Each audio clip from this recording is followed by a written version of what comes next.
اشتراک کننده بعدی را که دعوت میکنیم از گروه سوم یعنی گروه جیم هست و سوال را که روی سوالی که ایشان سخنرانی خواهد کردن این است: فرض کنید شما رئیس شبکه نهادهای مدنی هستید. سیر دموکراسی را در طی 13 سال در افغانستان با بویژه در هرات توضیح میدهید.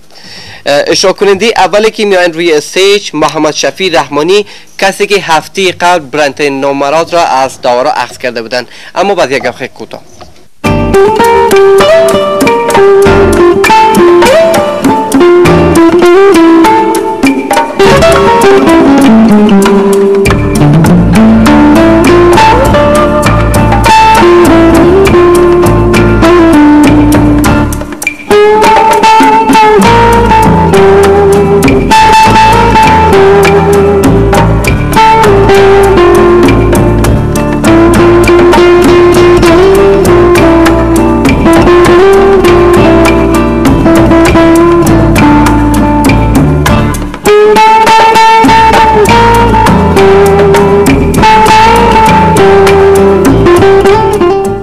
به نام خداوند جل جلاله، خدمت داوران گرامی، اشتراک کنندگان برنامه، مهمان ویژه برنامه و همچنین بینندگان تلویزیون عصر، السلام علیکم و رحمت الله و برکاته.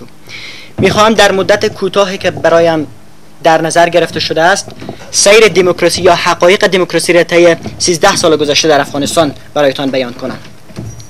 ببینید، با توجه به اینکه جهان تبدیل به یک دهکده شده و دموکراسی من حیث یک روش حکومتداری و مدیریت اجتماعی در اکثر کشورهای دنیا پذیرفته شده، افغانستان نیز از این رهگذر عقب نماند و در سال 2002 میلادی پس از سقوط حکومت طالبان دموکراسی یا سنگبنای دموکراسی در افغانستان گذاشته شد.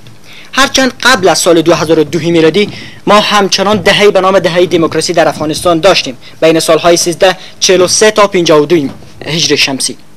به هر حال دموکراسی به معنای واقعی در افغانستان از سال 2002 میلادی سنگ بنایش گذاشته شد. با ایجاد انتخابات در سال 2000 با ایجاد یا برگزاری انتخابات در سال 2004 میلادی، یکی از ابزارهای مهم تحقق دموکراسی که در هر جامعه نیاز است کمان انتخابات است، انتخابات در افغانستان دموکراسی در افغانستان مستحکم‌تر گردید. و این یکی از ابزارهایی بود که می شود در هر جامعه که وجود داشته باشد انتخابات آزاد، می توان گفت که آن جامعه دموکراتیک است. این یک بحث قضیه است. از طرف دیگر تفکیک قوا در افغانستان که از سال دقیقاً باز هم از سال 2004 میلادی پس از انتخابات عمومی که در افغانستان صورت گرفت، یعنی اگه بحث به صورت کوتاه بیان کنیم، این که در ابتدا دموکراسی در افغانستان سیر سعودی داشت، یعنی همان حکومت مردم برای مردم توسط مردم سیر سعودی خود در سال 2004 میلادی در افغانستان آغاز کرد. اما این سیر دیری نپایید که در سال 2009 میلادی پس از برگزاری دومین انتخابات در افغانستان نسبتاً متزلزل گردید. تخلفات و تقلبایی که در انتخابات سال 2009 میلادی صورت گرفت باعث گردید تا اینکه پایه‌های دموکراسی در افغانستان به لرزه درآید. چرا تاکید من زیاد روی انتخابات است؟ و این منظور که دو ابزار مهم برای تحقق دموکراسی در هر جامعه، یک انتخابات و دیگر تفکیک قوا می باشد. هرچند نمی شود از آزادی رسانه، آزادی زنان، حقوق بشر و دیگر مسائل چشم پوشی کرد، اما اینها فرع است که ما نمی توانیم بر اصول آنها را حاکم بگردانیم. اصول تحقق دموکراسی در هر جامعه همانا یک انتخابات و دیگر تفکیک قوا. اما این سیر که از سال 2009 میلادی حالت نزولی خود آغاز کرد، در سال 2014 میلادی تقریبا رخت سفر بست از افغانستان.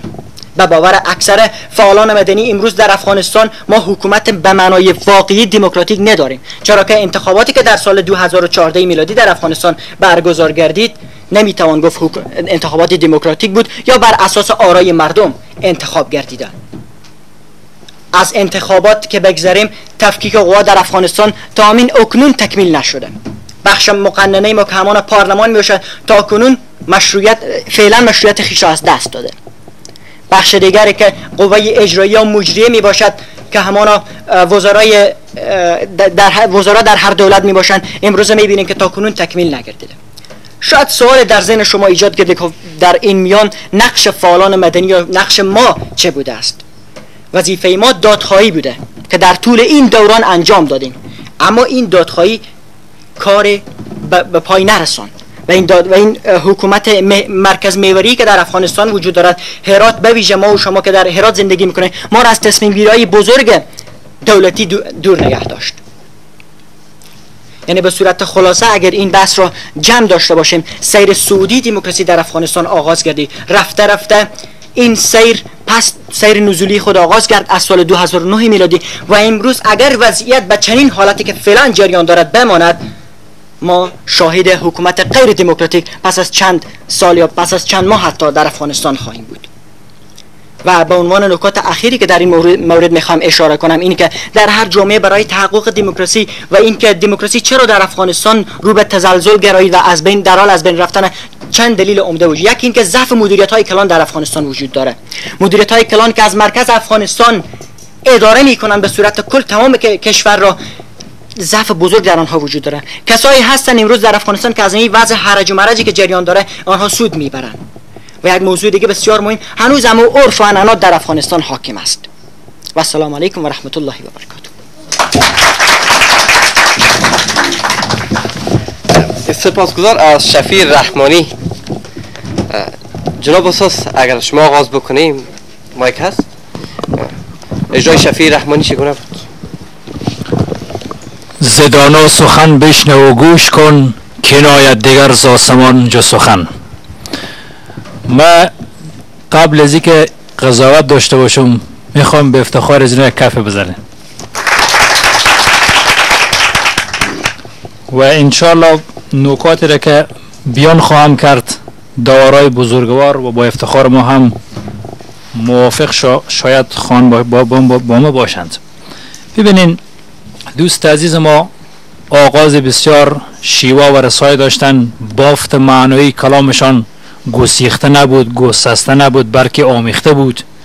موضوع بسیار موضوع جالب بود و او بسیار مثل خیاط برش کرده بردن که یک پیراهن دوختن که در واقع به جنبندی به اوج تکامل و جمال و کمال رسیدن که پیام واقعی معنای دموکراسی، آزادی و ارزش‌های معنوی و مدنی را یعنی به تصویر کشوندند.